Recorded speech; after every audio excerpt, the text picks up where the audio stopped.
जब कोई धोखा देता है ना तो बहुत बुरा लगता है, बहुत बुरा लगता है। तो मुझे नहीं दिखा कि बीएचयू ने उस स्तर का कोई काम किया है जो करना चाहिए। देखिए, काम तब काम माना जाता है अगर आप सकारात्मक हैं तो आप कुछ भी कर सकते हैं। अगर आप सकारात्मक नहीं हैं तो लाख योग्य रहिए, लाख पढ़ कर आ जाइए, आप कुछ भी नहीं कर पाएंगे। परीक्षा हॉल में बैठते ही आपके माइंड से सारे प्रश्न के उत्तर गुम हो जाएंगे जो आप सोच करके आए। एक भी ब्लाइंड प्रोफेसर न हुए थे, न हुए हैं और आगे भी शायद वो नहीं लेंगे, नहीं होंगे। क्यों? ये पक्षपात रवैया है, कुछ नहीं है। अरे आप ये कह सकते हैं अगर किसी को संघर्ष के विषय में जानना हो या फिर कोई व्यक्ति टूट गया हो संघर्ष करते करते, तो किसी भी डिसेबल विद्यार्थी संघर्ष की प्रेरणा ले सकता है। सपोर्ट डैट देखिए आपके सामने पड़ा हुआ है, ये देखिए। सुन लिया आपने? तो हम लोग मोबाइल द्वारा लोग टाइपिंग भी करते हैं, अपने हाथ से अपना असाइनमेंट लिखना, सब कुछ करना, मतलब अलग टाइपिंग में लैपटॉप वगैरह सब हम लोग यूज़ करते हैं, कोई दिक्कत नहीं करते हैं, कोई भी दुविधा नहीं, कोई समस्या नहीं है। जो हमारे साथी हैं, हमारे सिर्फ एक बात मैं कहता हूँ उनके लिए कि देखो, कभी निराश मत होना। तन के हिस्से में सिर्फ 2 आँखें, मन की आँखें 1000 होती हैं। तन की आँखें सो जाती हैं पर मन की आँखें कभी ना सोती हैं।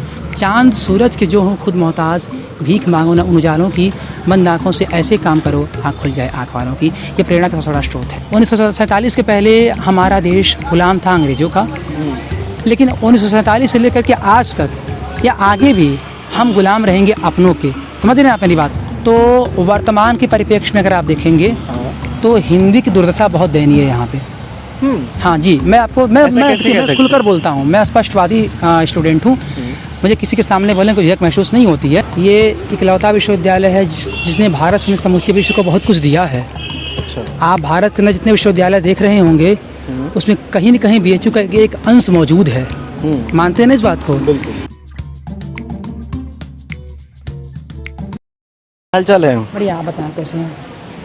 क्या नाम है आपका? राहुल नाम है मेरा। राहुल जी। कहाँ से हैं राहुल आप? मैं गोरखपुर का रहने वाला हूँ। गोरखपुर? जी। गोरखपुर योगी जी की धरती। जी, योगी की धरती। आपका नाम क्या है? मेरा नाम हिमांशु मिश्रा है। हिमांशु मिश्रा। कहाँ के रहने वाले हैं हिमांशु? मैं बनारस का ही रहने वाला हूँ। वाह, काशीवासी हैं। काशीवासी हैं। बहुत खूब। बहुत खूब। ऐसा काशी में क्या ऐसा खूब है जो आप बहुत खूब बोल रहे हैं? देखिए, काशी में आस्था की नगरी है, विद्या की राजधानी है, इसीलिए काशी बहुत खूब है। इसके सिवा मैं एक भी लफ्ज़ पकड़ा नहीं जाऊँ काशी के विषय में। काशी के विषय में, बीएचयू के विषय में कुछ शब्द बोलिए, मोटिवेट हो लोग आने वाले। बीएचयू के विषय में बोलने के लिए कोई शब्द नहीं। बीएचयू तो खुद अपने आप में कितना अनोखा विश्वविद्यालय है। हाँ। ये इकलौता विश्वविद्यालय है जिसने भारत में समूचे विश्व को बहुत कुछ दिया है। अच्छा। आप भारत के अंदर जितने विश्वविद्यालय देख रहे होंगे उसमें कहीं न कहीं बीएचयू का एक अंश मौजूद है।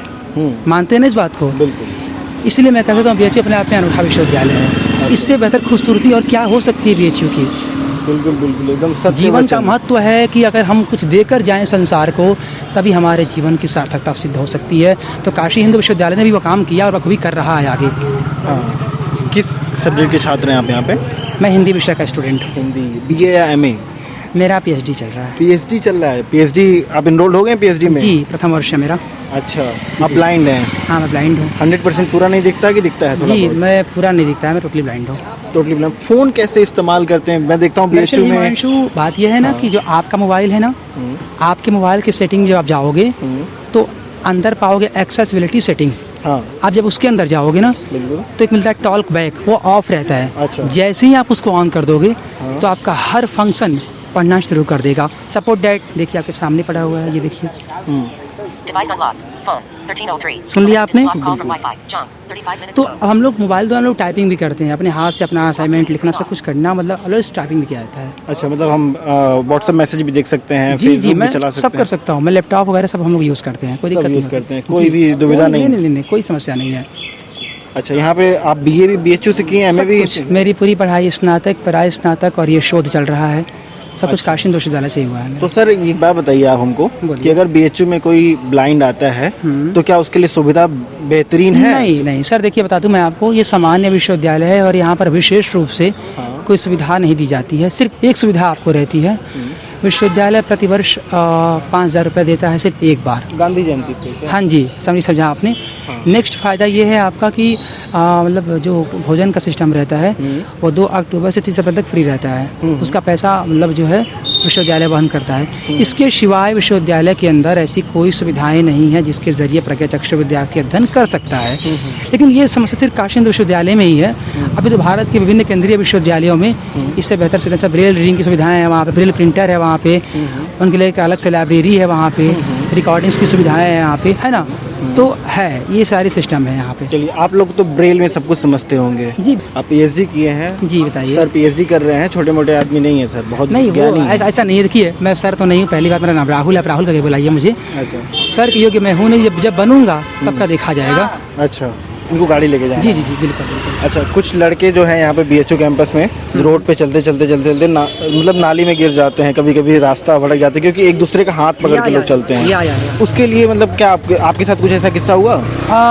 बिल्कुल, मैं बता दूं, प्रत्येक जो ब्लाइंड स्टूडेंट होते हैं ना, उनके बचपन से लेके और जीवन के आखिरी सांस तक संघर्ष ही संघर्ष रहता है।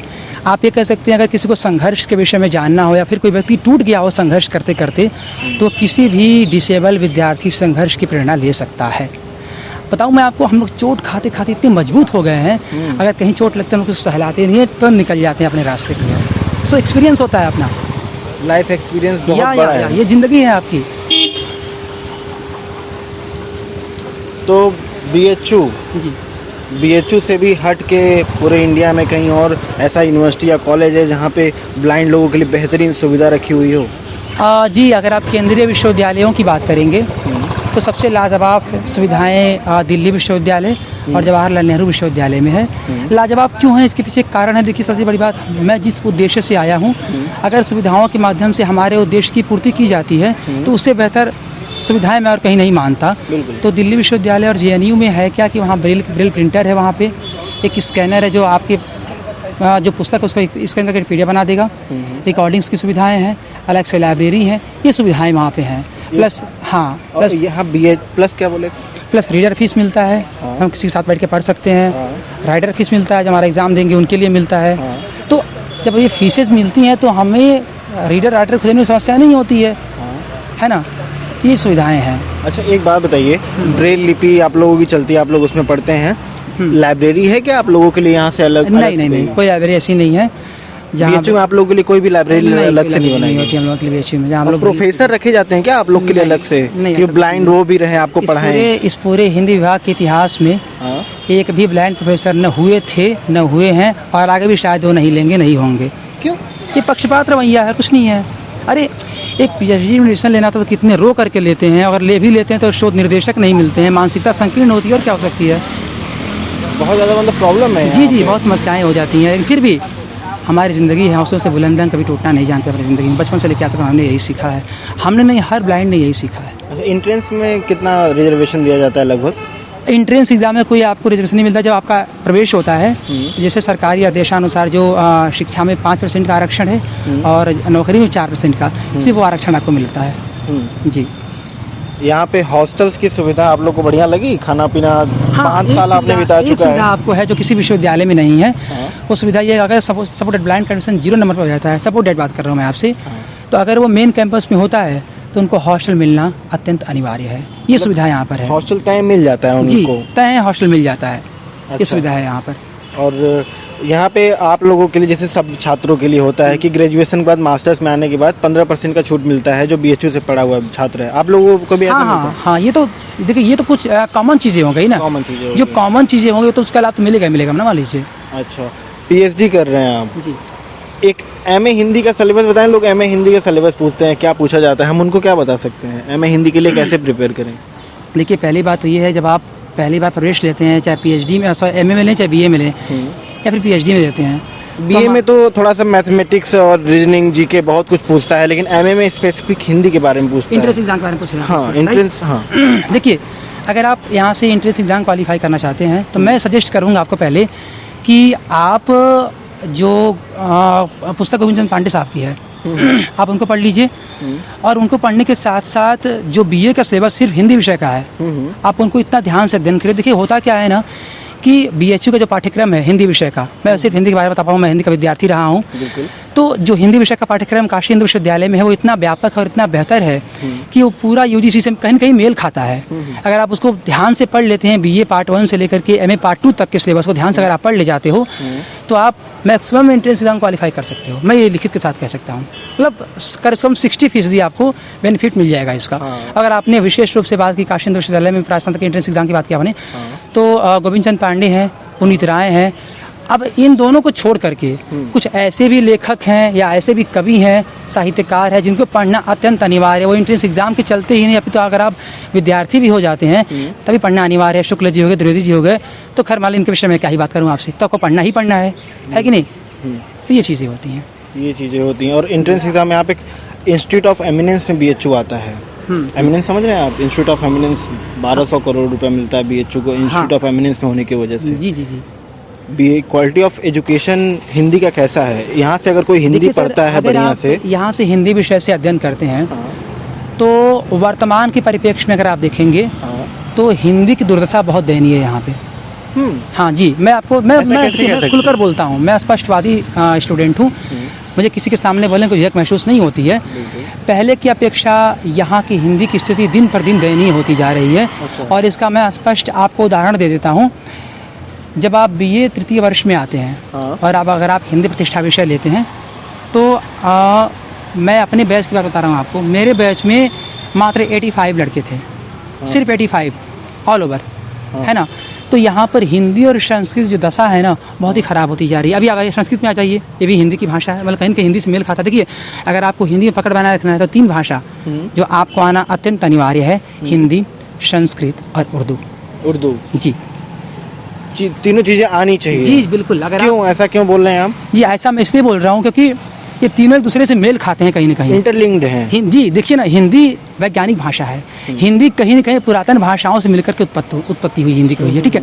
तो हिंदी एक वैज्ञानिक भाषा है, इसलिए मैं कह सकता हूँ कि हिंदी को पूरा करने के लिए, हिंदी का पेट भरने के लिए इन दोनों भाषाओं का भी स्वादार्पण करना अत्यंत आवश्यक है। अच्छा, सब मेजर करके एक बढ़िया हिंदी साहित्य निकलेगा। जी बिल्कुल बिल्कुल। क्या सही में BHU में हिंदी साहित्य वाले स्टूडेंट साहित्य में बात करते हैं? ऐसी मतलब वोकेबुलरी बोलने का क्षमता है? दरअसल क्या होता है ना, प्रोफेसर तो हिंदी साहित्य में बात करते ही नहीं है, विद्यार्थी कहाँ से बात कर लेंगे यहाँ पर। अच्छा। मैंने अनुभव किया इस चीज़ का, मैं स्पष्ट मैंने कहा ना, मैं खुल के बात करता हूँ।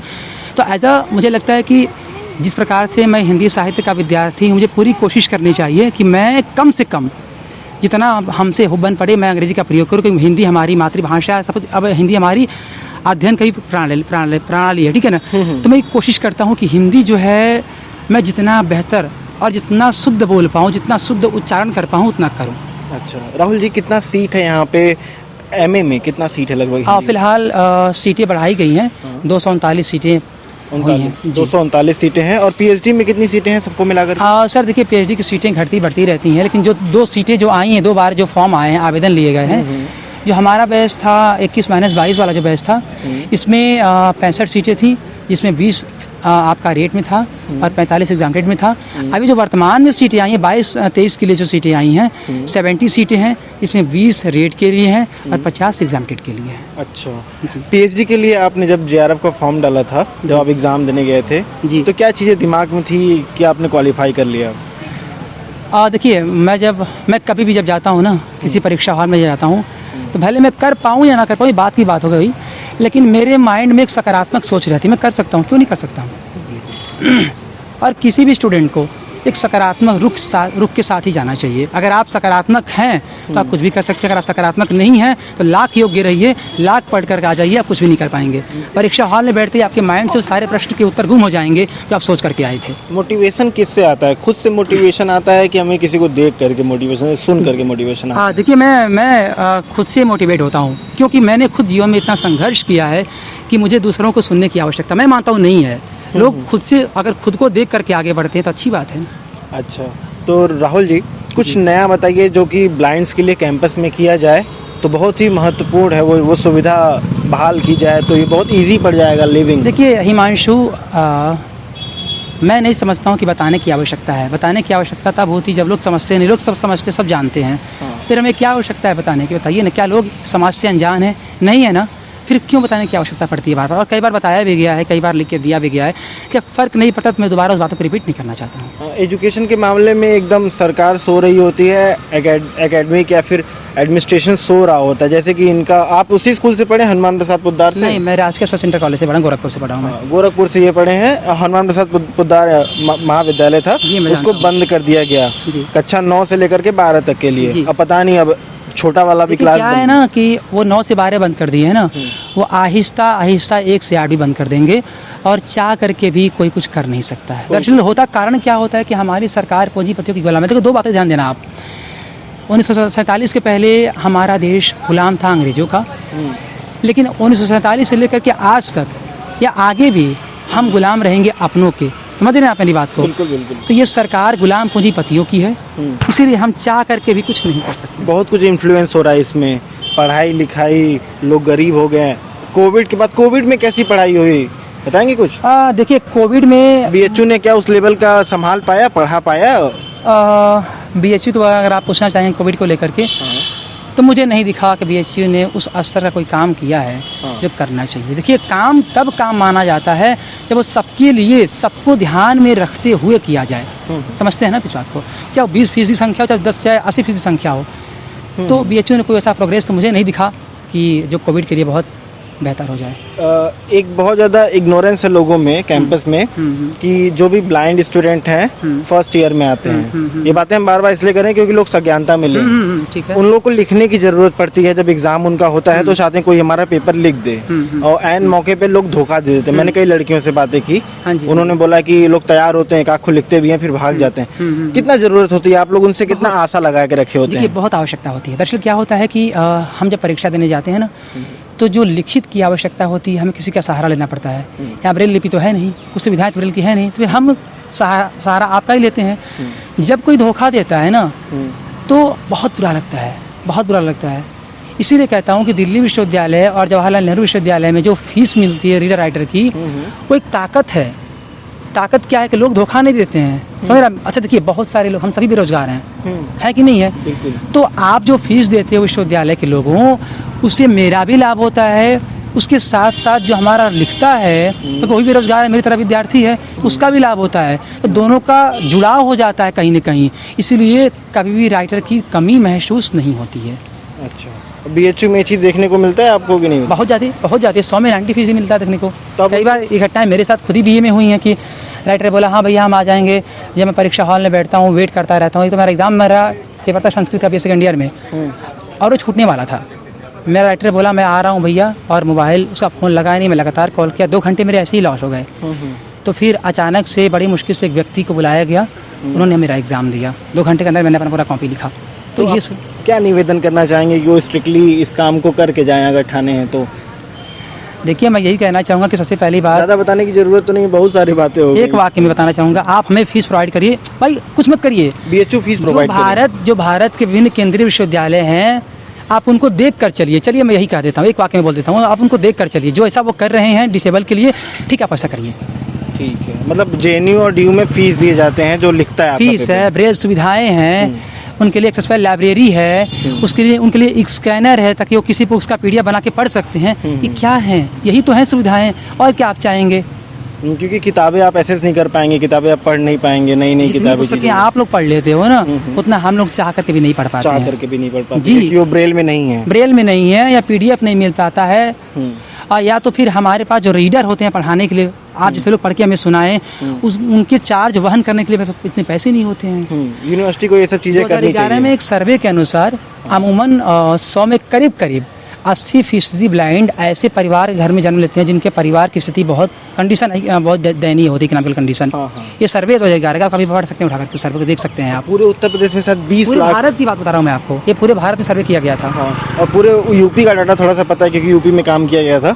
तो 20 लाख लोग टोटल ब्लाइंड यहाँ पे हैं यूपी में। सही है। और चलिए राहुल जी, मिलकर बहुत अच्छा लगा आपसे। हेलो, धन्यवाद। तो दोस्तों ये पूरा समाचार है। कुछ चीज़ें बीएचयू को करनी चाहिए राहुल जी, जैसे कि लाइब्रेरी खोलनी चाहिए, ब्रेल के प्रोफेसर को मंगाना चाहिए, यहाँ पे नियुक्त करना चाहिए, और फीस देनी चाहिए, रीडर और राइटर की फीस देनी चाहिए। अरे भाई मैं कह रहा हूँ, अगर मान लीजिए वैकेंसी प्रोफेसर की आती हैं, अगर पीडब्ल्यूडी की सीटें हैं, और अगर आप प्रोफेसर की बात कर लेंगे ना, सिर्फ बीएचयू में ही नहीं, मैंने जेएनयू में भी देखा है कि एक भी ब्लाइंड प्रोफेसर नहीं है। भाई क्यों अन्याय होता है? आपने देखा क्या कि कोई ब्लाइंड कुलपति बना हो कभी? नो, किसी केंद्रीय विश्वविद्यालय में? तो कहाँ जाती है ये सारी सीटें? ऐसा नहीं है। अगर आप योग्यता देखना चाहते हैं तो सोशल साइंस में जो हिस्ट्री डिपार्टमेंट है इसी बीएचयू की, डॉक्टर गंगाधराम सर रहते हैं, कभी आप जाकर उनसे मिल सकते हैं। ब्लाइंड है वो? जी ब्लाइंड है वो। हाँ, पूरे आर्ट्स और सोशल में सिर्फ एक ही प्रोफेसर है? ओनली एक प्रोफेसर, एक ही प्रोफेसर और कोई प्रोफेसर नहीं जी है? नहीं। मैं 1 साल से सुन रहा हूँ ये बात, अभी तक कोई दूसरा नियुक्त हुआ ही नहीं है। नहीं इन चीज़ों को संज्ञानता में लेना चाहिए। मानसिकता संकीर्ण है, मैं खुल कर बोल रहा हूँ ना। जब आप PhD नहीं करा सकते हो फिर कैसे बनाओगे प्रोफेसर? राहुल जी, प्रोफेसर बनेंगे आप तो क्या एकदम खुले धड़ल्ले से पढ़ा सकते हैं आप पूरे भीड़ को बढ़िया से? जी बिल्कुल। अगर आपको हमें ऑब्जर्व करना है, मैं तो शोधार्थी हूँ ना, आप लोग तो अक्सर देते हैं ना पढ़ाने के लिए स्कॉलरों को, आप दीजिए, देख लीजिए जरा। तो चलिए, बहुत अच्छा लगा इनसे बात करके। कुछ बताइएगा आप इनके बारे में, कैसा लगा आपको इनसे मिल करके, ताकि इनसे सबको प्रेरणा मिले, इनको भी थोड़ा मोटिवेशन मिले। चलिए मिलेंगे एक नए वीडियो में नए अंदाज के साथ। जो हमारे साथी हैं, हमारे उनसे एक बात मैं कहता हूँ उनके लिए कि देखो, कभी निराश मत होना। तन के हिस्से में सिर्फ 2 आँखें, मन की आँखें 1000 होती हैं। तन की आँखें सो जाती हैं पर मन की आँखें कभी ना सोती हैं। चांद सूरज के जो हों खुद मोहताज, भीख मांगो ना उन उजालों की। बंद आँखों से ऐसे काम करो, आँख खुल जाए आँख वालों की। ये प्रेरणा का सबसे बड़ा स्रोत है। चलिए, बहुत बहुत धन्यवाद बात करने के लिए। शुक्रिया। मिलेंगे जी जल्दी आपसे। जी बिल्कुल, स्वागत है। जय हिंद, जय भारत। नमस्कार।